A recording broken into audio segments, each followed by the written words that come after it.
Welcome to the Man United stream, people. Hope you're doing well. It's Friday, the best day of the week, and we've got a proper show for you today. Yes, there's lots to talk about today, and of course, the breaking news is, of course, Jim Ratcliffe talking with Ruben Amorim. This is the first proper live stream I'm doing, so please smash your like button. I don't know how it actually works fully, so bear with me if I make any screw ups or anything, so apologies for that already beforehand. It's really weird doing completely everything live. There's nothing to edit, and well, you haven't got any time to make any cock-ups, and you do not want to see how many cock-ups I make in recording video. It's so much editing involved in it, but look, I'm going to do my best, so please stick with me. Hit the like button on this video, like I said, and subscribe to the channel if you're new to the Man United stream channel. We give you content on a daily basis, everything to do with Man United, what's going on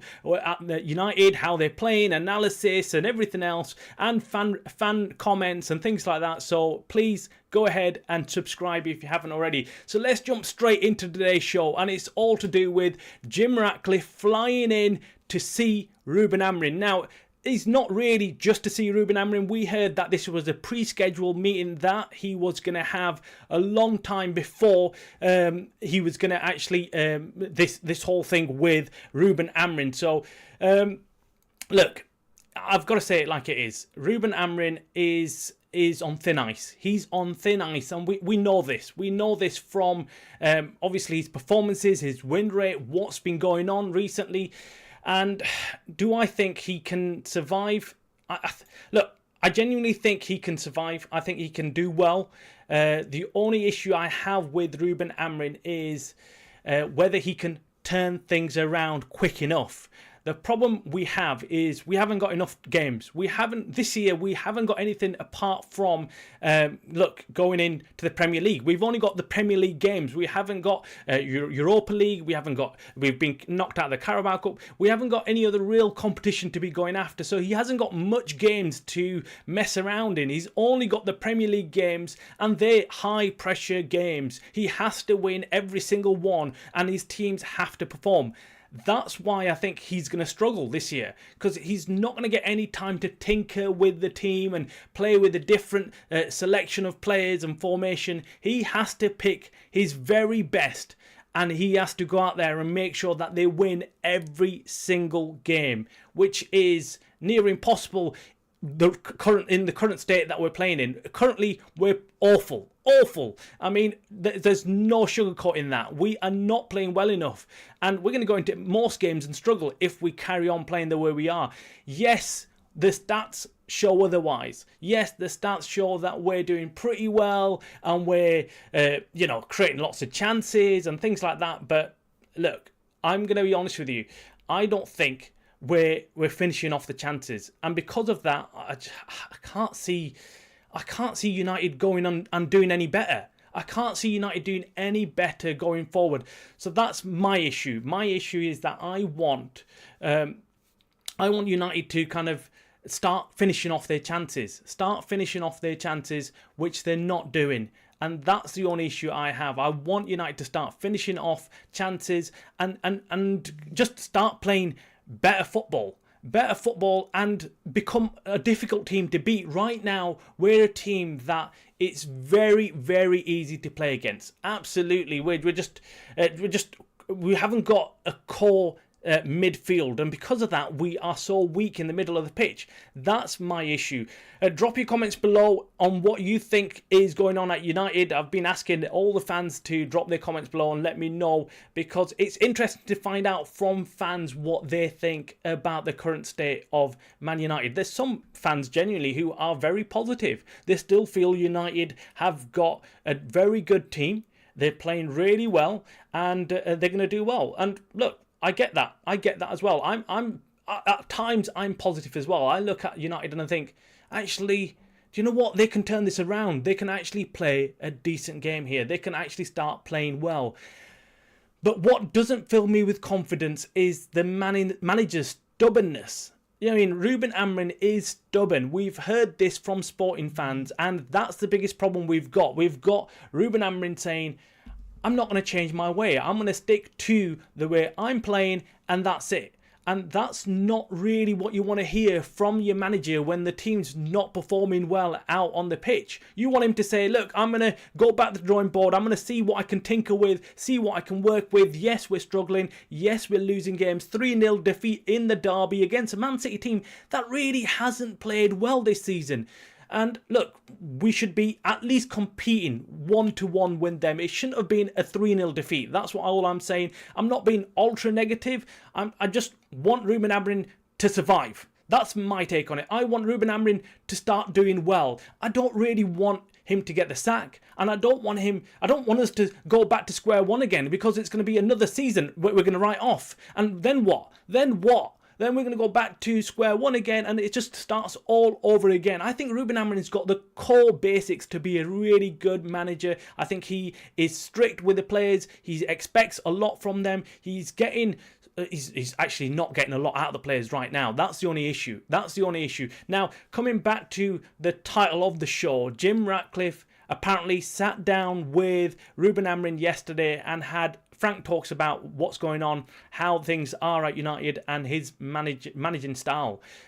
We've got a few rumours. Look, we have to take these with an absolute pinch of salt, because I'm not sure what actually was said in that meeting. Nobody's sure. I mean, we get some reporters saying, oh, this was discussed and that was discussed, but we're not actually sure what was discussed between the two of them. This was a private meeting behind closed doors, but we can take a guess at what's been said. Of course, the performance isn't good, and Ruben Amorim must have been questioned on that. There's rumours flying around that Jim Ratcliffe talked about Ruben Amorim and his press conferences. That is interesting. Because if that is the case, I wonder what he told Ruben Amorim about the press conference. I wonder if he said, look, you need to sort yourself out. You cannot go out in the press conferences and start saying all these crazy things. You can't do that.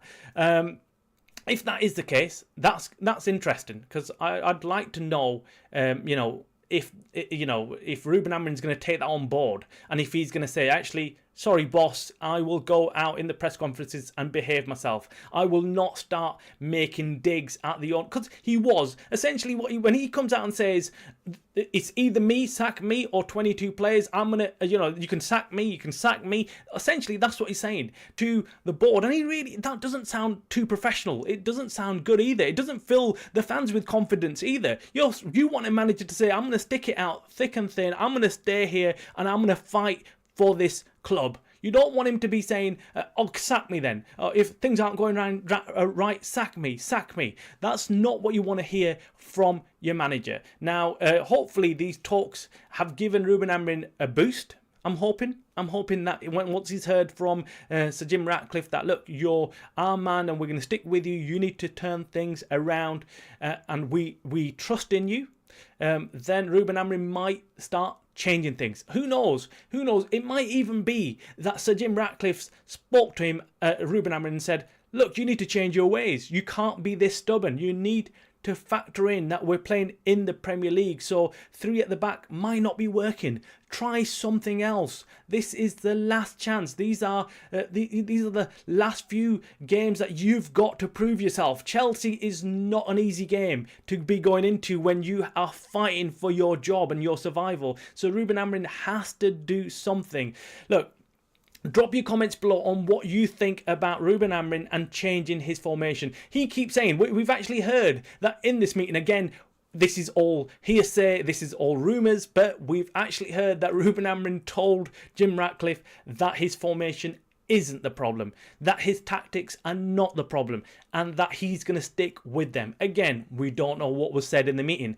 It's, you might hear from one person and they might say, oh, this was, Jim Ratcliffe was the one calling the shots and telling Ruben Amorim what to do. And then you might hear from somebody else and they might say Ruben Amorim was the one who was shouting at, well, not shouting, but telling Sir Jim Ratcliffe that it's my way or the highway, I'm going to stick with this, blah, blah, blah. I think it's a bit of both. I think Jim Ratcliffe surely would have turned around and said to him, things aren't looking good and you need to start improving. As a boss, you would say that to your worker. You'd say, look, you need to improve. You need to improve your results. These are not good. And then on the other hand, I'm guessing Ruben Amorim would have turned around to Jim Ratcliffe and said, look, I know things aren't going right, but I'm really confident in the formation I'm using, the tactics I'm playing, and I believe that they will work. That's probably right. That's probably right. But what we do know is that INEOS probably are looking at this situation and monitoring it. They're not going to just simply let Ruben Amorim lose the next few games and just sit there and think everything's okay, we're going to stick to our man. I think they're going to start making moves. I'm sure they've already got people lined up behind the scenes, without a doubt. Without a doubt, they will have contingency plans where they'll say, what if things don't go right? What if Ruben Amorim loses the next 3 games? I don't think we will, but what if he does? What do we do then? So that's their contingency plan. I genuinely don't think we will. I still believe that United will turn things around. I'm hoping, fingers crossed, they will. To be honest with you, I wake up every day and I think differently. I mean, today I've woken up and I'm positive, I'm feeling good, and I'm feeling like United could go out there and do a job on Chelsea. Now, tomorrow I won't be able to make it to the game, which is unfortunate. I've double booked on something, so I won't be there, but I might do a watch along. Hence why I'm doing this stream this morning, just to kind of test out things, see how things are, and then I might do a watch along. So if you want to join me for that, please hit the subscribe button and come along and watch us batter Chelsea. Well, I'm hoping so. Look, the problem is Chelsea are a very, very good team. We saw that out against in Germany against Bayern Munich. Bayern Munich are flying high right now, and Chelsea gave them a proper game away from home. Do I think Chelsea are beatable? Yes, they are. Any team is beatable. They're coming to Old Trafford. We need to have that aura about ourselves at Old Trafford. We need to start playing rough. That's the problem.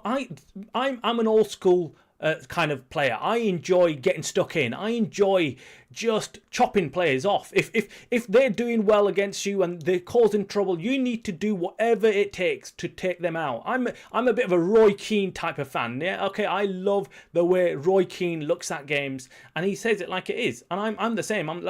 If the team is playing against you and they're doing you over, you need to start getting dirty. You need to start taking them out. It's all about winning. It's all about getting the results. And no one's going to look back and say that game was really scrappy. And, the problem we've got with the players at United right now is that they're all kind of laid back. Everyone's like, yeah, we're okay. We're going to go out. We're going to have a nice run out. And then there's no serious sweating going on. It's just we'll have a go. And if we don't win, it's okay. We'll clap and we'll walk off and we'll get clapped off by the fans. And it'll be all hunky-dory. And we'll go on to social media shortly after and say, bad luck to United. And we'll go again next game. But that's not what we want as fans. We don't want that. I mean, how many times are we going to have that repeat itself? Oh, it was bad luck. It was this. It was that. We'll go again. We saw Amad Diallo post something similar like that after the 3-0 drumming against Man City, a derby. I mean, you would not go anywhere near your phone in the fear that you're going to be getting all these hate messages, and you would not even be showing your face out anywhere in public, rather than posting an image of yourself saying, oh, it's it was bad, but we'll go again next game. Or it's something like temporary. It's temporary or something. I can't remember what he said, but remind me what he said. But either way, it doesn't look good. It does not look good. You want the players to be angry after a loss. You want them to be upset. And I don't see that on these players. I genuinely look at these players when they're walking off having been beaten 3-0. They're kind of like, yeah, okay, we tried, clap, clap, clap, it's okay, and we'll go off now. Thank you very much for attending. I feel sorry for the away fans who were there looking at these players thinking, what did you just do today? What have you just done? So look, that is my take on Ruben Amorim and what's going to go on in a few weeks. I'm guessing in a few weeks we'll find out what happens. One thing I guess that's positive in terms of INEOS and Jim Ratcliffe is the latest revenue. We discussed that in yesterday's show, the show before, which was United have made a record revenue of 666 million. But I'm not confident. I'm not happy with that. I'm not happy because I feel like United should be doing more, should be making more. We should be at a level where we should be leaving every other club in the dust. We are the biggest club in world football. I don't care what anyone says and what anyone tells you guys. As Man United fans, believe this. We are a huge, gigantic club when it comes to football. I mean, Man United, I'd put in front of even Real Madrid and Barcelona. Look what we are doing. Look at us. We've been out of the Champions League for how long? And look at the revenue we're generating still. It's because of the fan base. It's because of us guys that United is so big. And we need to kind of use that to our advantage and say, look, yes, we need better performances on the pitch. Yeah, we're making revenue and we've done well. Obviously, that's also in line with having lots of costs being cut by INEOS. We know INEOS have been working hard at cutting costs. But who for? My question is, if we are using that money to go out there and improve the club and improve the football inside of things, yes, that's good. But I'm not quite sure. I'm not. I'm thinking, is this helping the Glazers, who are still 75% owners of the club? Do they get some of the money now? Do they get start taking their dividends out again? I'm not quite sure. And then INEOS, the other thing that I'm still a bit nervous about is, why haven't INEOS bought out the Glazers yet? Why? There was a plan to do that.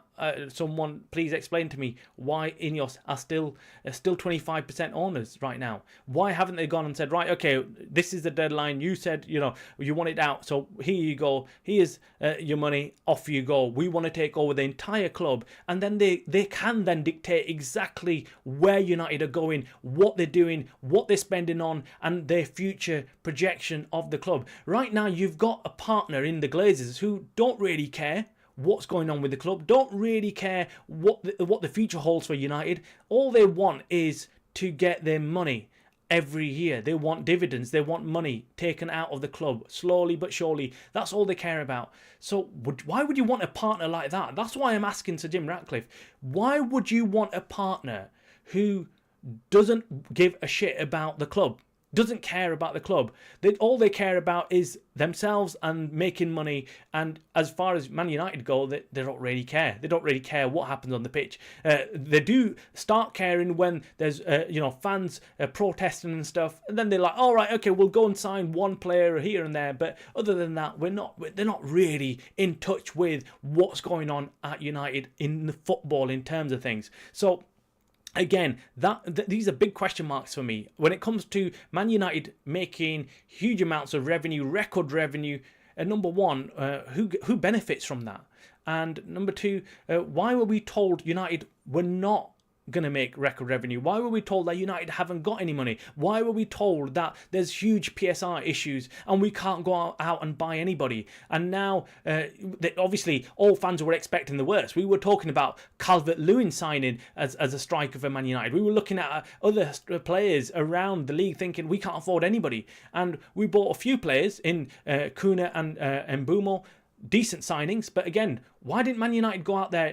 If we had that much money and we knew, right, okay, we can go and spend, we should have gone out and bought two players as strikers. Yeah, we should have bought Benjamin Sesko and another proven Premier League striker like Ollie Watkins or somebody else. Why not? Why did we not do that? Why have we still got one striker at this club? I mean, in our heyday, United would have 2 or 3 world-class strikers. Remember the time when we had Rooney, Tevez, Ronaldo? We had so many strikers at the club and we could just interchange them. If one's injured, boom, we can just bring somebody else in and play them. Right now, if we get an injury, we're shafted. We start looking around thinking, who are we going to play? Who are we going to play?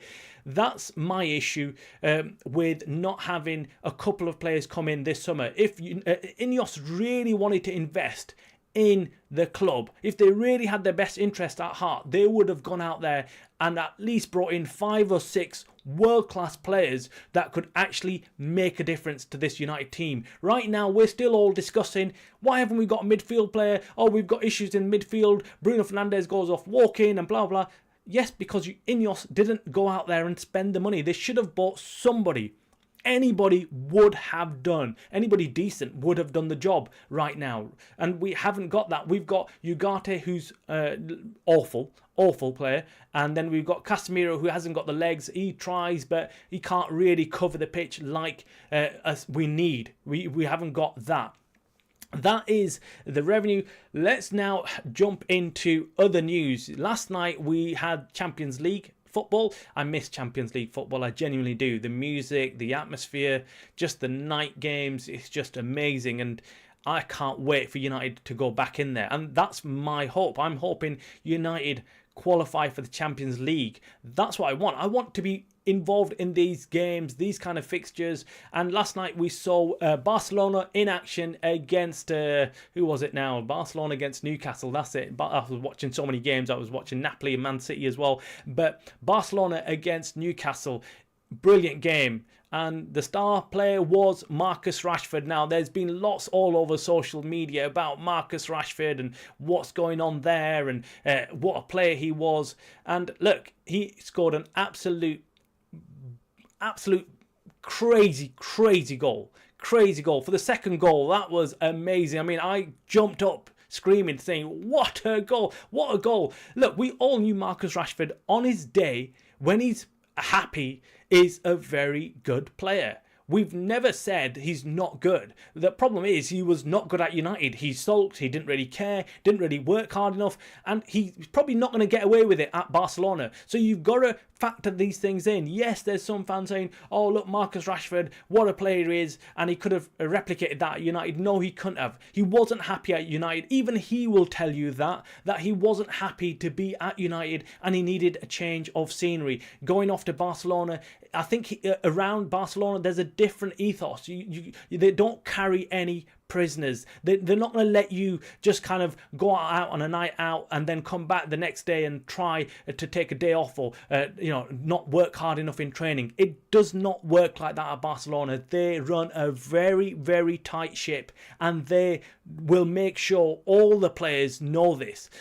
Even though we see Yamal on social media just kind of chilling out, even he, as being their star player, knows that he can't go around drinking and doing things like that and then turn up for training the next day. It's a no-no at Barcelona. Whereas at United, we've all got to accept he was getting away with it. Rashford was kind of getting away with going out on a night out, having a party, doing whatever not, and then coming back and expecting to feature in the next game for United. And look, whoever it is, whether it's Marcus Rashford or Bruno Fernandes, anybody, you name whatever player you want to, that's unacceptable and it's unprofessional. And if you're getting paid to do a job at United, you should not be allowed to go out on night outs and then walk into training hungover or call in sick saying, I can't make it because I'm not feeling well. Well, you're not feeling well because you were out partying the night before. You're not feeling well because you thought you will just enjoy yourself. And look,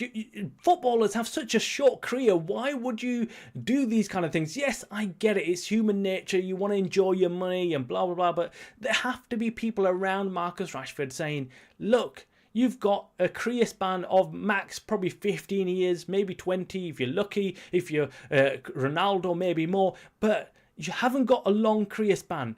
So you need to put all your efforts into this right now. Leave that for later on. You should be working hard, making sure you achieve the most you can right now in your career.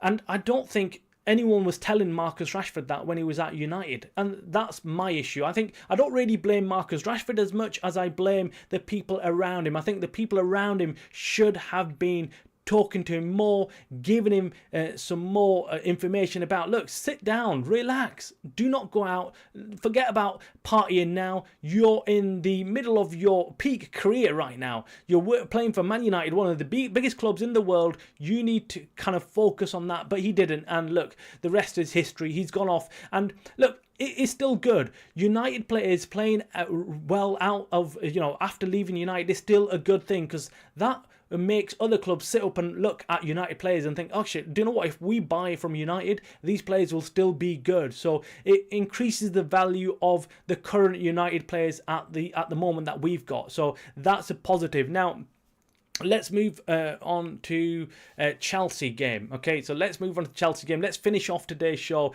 We've gone on for about 27 minutes or a bit less, but let's go and finish off on the Chelsea game. Let's look forward to the Chelsea game. It's a massive game. We all know all eyes will be on Ruben Amorim and what he's going to do and what he's going to set the team up as. Okay, so look, I think Kuna's going to be back, so we're going to have Kuna back. So that's great news because he has been pivotal for us. Yes, he hasn't scored any goals, but I think he creates a lot of confusion for the opposition defence. I think he's a very tricky player, and I'm hoping that he can do some damage against Chelsea. But Chelsea are very good defensively. I think they're going to set up quite firm. They're going to make sure that United do not score first, because if United score first, it will mean that it will give them a huge boost of confidence, and going forward I think United have to score first. United, in every game that we watch this season, they have the first 10 to 15 minutes where they look world class, where they look like they're going to completely, roll over the opposition, and then after the first 15 minutes, it just turns into a complete shit show. United, go back to, some other club. It's like watching two different teams play. In the first 15 minutes, we watch this United team that's completely all-out attack, playing amazing football all over, creating chances, and then suddenly, after the first 15, 20 minutes, when they don't score a goal or they don't get anything positive out of the game, all the players, it's like they go into this negative frame of mind where they think, shit, we can't get a goal against this team, so now let's sit back. And they go back into the weird way of playing. They just start not pressing enough, and then the midfield just opens up and the opposition just run riot. We've seen this in so many games right now. Arsenal game, Arsenal game, I have to write that off. And the reason why I write the Arsenal game off is because, number one, it was the first game of the season. So you don't expect all the players to be fit, and you don't expect them to be on point. And look, it's all first games of the seasons are always a bit weird because players are not 100% fit, they're not 100% match fit, so you don't get to see the best of any opposition. So I don't feel Arsenal were at their best, and I don't think United were really at their best. But it just turned into a bit of a game which United should have drawn. Should have drawn that game. We were unlucky to get the loss. Of course, Altay Bendir at fault. And then actually, we need to talk about Sonny Lemons as well. Will he feature in tomorrow's game? I'd be shocked. I'll be shocked if he does not feature in tomorrow's game. And I'd be upset, actually. Not shocked. I will be upset because we've bought this guy. He's clearly our number one goalkeeper. He is. We've bought him. We've got rid of our number one goalkeeper in Onana. We've bought Sonny Lemons. Why are we playing Altay Bendir? He's our second choice goalkeeper. He's always been our second choice goalkeeper. We only started playing him because we wanted Onana out. That's why Ruben Amorim was playing him against Arsenal and the rest of the games. He wanted Onana to walk. He didn't want Onana to think, oh, I've still got a chance to stay here and win and get game time. That's why he was playing Bendir. But now that we've got Sonny Lemons in, why haven't we... we need to start him. Simple as. If we don't start him, this is a silly signing then. We should have just gone and bought Emi Martinez then, if that was the case. And there's been lots in the news about United not going for Donnarumma. And I said it when when Donnarumma was available. Why are United not going to go after him? Why are they going to just let him walk to Man City? Yes, his salary was going to be an issue. Yes, United are trying to cut the salary bill, hence why they've made a record revenue. But Donnarumma is still a class goalkeeper, and he would have been absolutely perfect for United. But again, they've let that one go. They've dropped the ball on that one.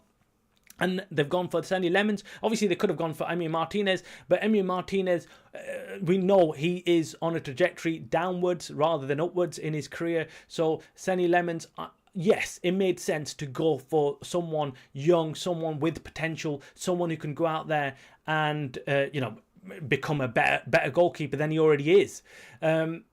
Play him then. We need to play him. I mean, I'm like I said, I'll be upset. Drop your comments below on what you think about Sonny Lemons and whether we should be starting him or whether Ruben Amorim should keep protecting him and keep him on the bench and start Altay Bendir. If I see Altay Bendir once more, I swear I'm going to smash the TV because I'm sick of it. You know he's going to make a cock up. You know he's going to screw up in the game. There'll be at least one or two complete, utter chaos moments in his penalty area. We know that. He's either going to drop the ball, he's going to either kick the ball or lose the ball. Absolutely awful. Look, he didn't make any major mistakes against Man City, but he just looked nervous. And I think he makes the defence nervous, and that just then carries through to the entire team. You need a goalkeeper that reassures his defence. And then his defence is like, right, okay, then we can play that pass and we can do this and we can move up and we can push up when we need to. We saw against Man City that the two centre-backs stopped doing that. They stopped pushing up against the Man City players in the midfield. And, you know, that's the key to this formation that Ruben Amorim is playing, that the centre-backs push up and the wing-backs are going forward and back constantly. In fact, look, the wing-backs, we haven't got good enough wing-backs to play this formation, in my opinion, in the Premier League. Drop your comments below on what you think about this United team. Who do you think should start? Who do you think should be left on the bench? And what formation do you think he's going to play? Well, we all know he's going to play the three at the back. I can't see him changing now. I think he's going to die on his sword. He said it. He said it. It's this or nothing. I'm not in for changing, and I don't think he's going to do that now. I think it's just a matter of going into these games and seeing what United perform like. Can they get a result against Chelsea? I think if they get a result against Chelsea, a positive result, then I can see going into Brentford game doing good there as well. And then we've got the international break after the Sunderland match, and then we've got the big one. The big one against Liverpool away from Old Trafford. It's at Anfield. Massive game that's going to be. Right now, Liverpool are just flying. In fact, what United should just do is just play the normal game and just defend in the last 10 minutes, because it looks like Liverpool are scoring all their winners in the last few minutes of every game this season. So just be aware in the last 5-10 minutes. That's what it is. But that's it, guys. That is it for today's show. Make sure you hit the like button on this video. Make sure you subscribe. You were watching the Man Utd stream channel. We'll be back tomorrow in the evening around about 5 o'clock with the build up to the massive game against Chelsea, and then we'll do a watch along and hopefully we can get a positive result. Goodbye.